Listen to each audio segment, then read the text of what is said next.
Берегите природу, люди, берегите леса и поля. Ведь природа одна такая, ее заменить нельзя.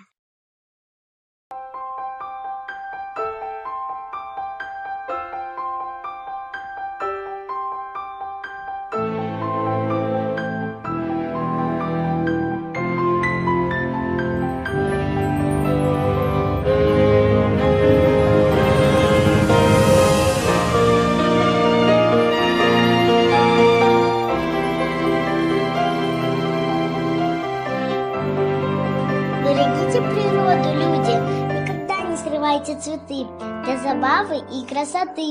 Не рубите деревья напрасно и не жгите костры везде, а не то утонете разом в загрязненной своей среде.